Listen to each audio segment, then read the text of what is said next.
बिस्मिल्लाहिर्रहमानिर्रहीम। अस्सलाम वालेकुम डियर स्टूडेंट्स, सबसे पहले आपको वेलकम है द एक्सीलेंस एकेडमी प्लेटफॉर्म पे। डियर स्टूडेंट्स, आज हमने इन्वायरमेंटल बायोलॉजी का जो टॉपिक डिस्कस करना है वो है डिफॉरेस्टेशन। इसे हम डिटेल में स्टडी करेंगे। Causes of deforestation, effects of deforestation and conservation of forest को हम डिटेल में डिस्कस करेंगे। तो आपसे रिक्वेस्ट है आप वीडियो को एंड तक देखिएगा और चैनल को लाजमी लाइक शेयर एंड सब्सक्राइब कर दें। Thank you so much. सबसे पहले हमने बात करनी है डिफॉरेस्टेशन की कि डिफॉरेस्टेशन होता क्या है। तो ये ट्रीज़ की कटिंग होती है लार्ज स्केल पे, ताकि जितनी भी पॉपुलेशन की रिक्वायरमेंट्स हैं उन्हें फुलफिल किया जा सके। काजेज ऑफ डिफॉरेस्टेशन की जब हम बात करते हैं तो सबसे पहला पॉपुलेशन एक्सप्लोजन है। डिफॉरेस्टेशन जो है ये पॉपुलेशन एक्सप्लोजन की वजह से बहुत ज़्यादा हो रही है। इसमें ह्यूमन पॉपुलेशन भी आ जाती है और लाइव स्टॉक पॉपुलेशन वगैरह भी आ जाती है। नेक्स्ट है requirement of timber and fuel wood. Timber और फ्यूल वुड के लिए ज़्यादा से ज़्यादा जो है लोग लकड़ी हासिल कर रहे हैं और फिर ये जो है ये बाइस बन रही है डिफॉरेस्टेशन का। स्पेशली उन एरियाज़ में जहाँ लोग जंगलात के करीब रहते हैं, वो अपनी जो रिक्वायरमेंट्स है यानी कि फ्यूल के लिए भी लकड़ी हासिल करते हैं, चारकोल के लिए और कुकिंग और हीटिंग वगैरह के लिए भी जंगलात से ज़्यादा लकड़ी हासिल कर रही हैं, जो कि बाइस बन रही हैं डिफॉरेस्टेशन का। इसी तरह से ये लोग जो हैं ये विंटर में लकड़ियाँ ज़्यादा काट रहे हैं ताकि इसे फ्यूल के तौर पर यूज़ कर सकें और ख़ुद को वार्म किया जा सके, सर्दी से बचाया जा सके। टिम्बर और प्लेवुड इंडस्ट्रीज़ जो हैं ये भी रिस्पॉन्सिबल हैं डिफॉरेस्टेशन के लिए, क्योंकि इंडस्ट्री में बहुत ज़्यादा लकड़ी की ज़रूरत होती है जो कि जंगलात से पूरी की जा रही है। नेक्स्ट है ओवरग्रेजिंग। ओवरग्रेजिंग की वजह से भी फॉरेस्ट जो हैं ये डिस्ट्रॉय हो रहे हैं, क्योंकि जो भी न्यूली रीजनरेटेड वेजिटेशन होती है, ग्रोथ होती है, तो वो जो ओवरग्रेजिंग की वजह से डिस्ट्रॉय हो जाती है, जिसकी वजह से ज़्यादा प्लांट नहीं उग पाते और ये डिफॉरेस्टेशन का बायस बनते हैं।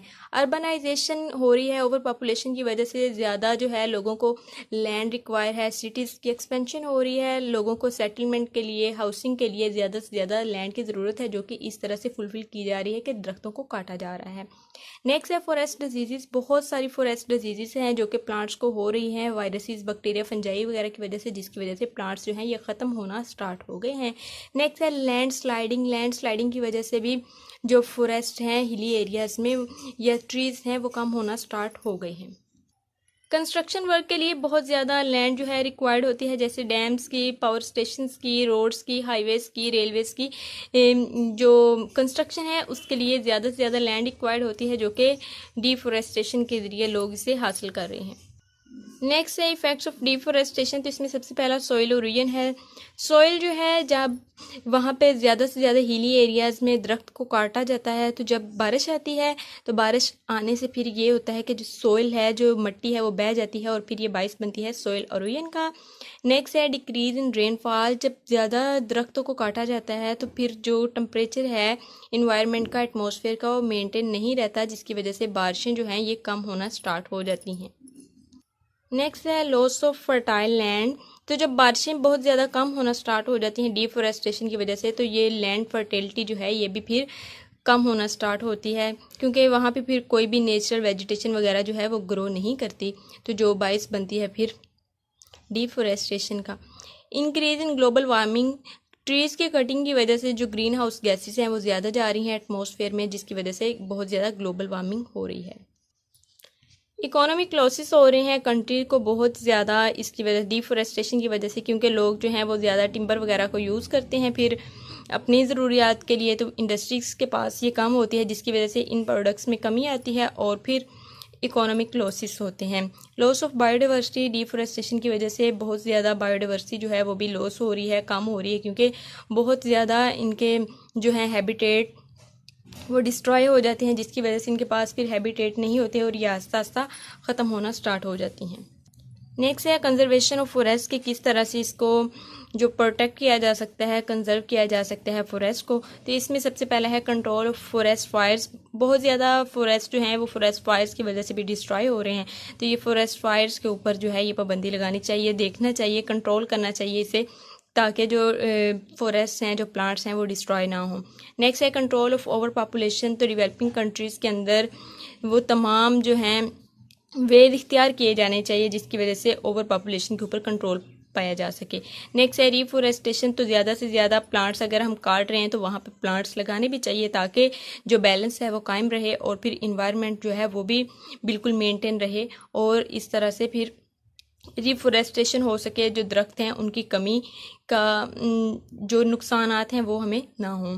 तो नेक्स्ट है एफोरेस्टेशन। एफोरेस्टेशन में हमें उन तमाम जगहों पे भी दरख्त लगाने चाहिए जहाँ पे पहले दरख्त मौजूद नहीं है, ताकि ज़्यादा से ज़्यादा हमारे पास दरख्त हो और इन्वायरमेंट जो है वो मेंटेन रहे। नेक्स्ट है फॉलो क्रॉप रोटेशन। तो एक ही पीस ऑफ लैंड जो है उसे इस्तेमाल किया जाना चाहिए कि उसके ऊपर डिफरेंट डिफरेंट तरह की जो क्रॉप्स हैं वो ग्रो करवाई जाएं, और इस तरह से जो क्रॉप है उसकी फर्टिलिटी जो है वो भी बढ़ती है, और फिर जो हमें नुकसानात होते हैं ये फॉरेस्ट के यानी कि डिफोरेस्टेशन के, ये भी फिर कम से कम हों। क्योंकि जब एक ही पीस ऑफ लैंड के ऊपर एक ही फसल जो है वो बार बार काश्त की जाती है, तो वो जो पीस ऑफ लैंड है उसकी फर्टिलिटी जो है वो कम होना स्टार्ट होती है। जब कम होना स्टार्ट हो जाती है तो वहाँ पे प्लांट्स वगैरह भी फिर कम ग्रो होते हैं, जिसकी वजह से ये डिफोरेस्टेशन का बायस बनते हैं। तो इस तरह हमें ये करना यही चाहिए कि उस पीस ऑफ लैंड को डिफरेंट क्रॉप्स के लिए यूज़ करना चाहिए, ताकि जो उसकी फर्टिलिटी है वो ज़्यादा बढ़े, और फिर ये हमें जो मसला है डिफोरेस्टेशन का वो कम से कम हो। नेक्स्ट है यूज़ ऑफ पेस्टिसाइड्स। तो जितनी भी डिजीज़ हैं प्लांट्स में उन्हें कम करने के लिए, कंट्रोल करने के लिए पेस्टिसाइड वगैरह का यूज़ किया जाना चाहिए। तो नेक्स्ट पॉइंट है हमारे पास the use of fuel wood and wood charcoal should be discourage. तो ये फ्यूल वुड के जो यूज़ करते हैं लोग, ज़्यादा वुड चारकोल का यूज़ कर रहे हैं, तो ये वुड चारकोल और फ्यूल वुड जो हैं उन्हें भी कम से कम इस्तेमाल किया जाना चाहिए। इस पर भी पाबंदी लगानी चाहिए ताकि जो फॉरेस्ट हैं हमारे वो डिस्ट्रॉय होने से बच जाएं। और इस तरह से जो गवर्नमेंट है उससे भी इनकी कंजर्वेशन के लिए बहुत ज़्यादा स्टेप्स लेने की ज़रूरत है, ताकि जो हमारे प्लांट्स हैं वो डिस्ट्रॉय होने से बच जाएं और हमारा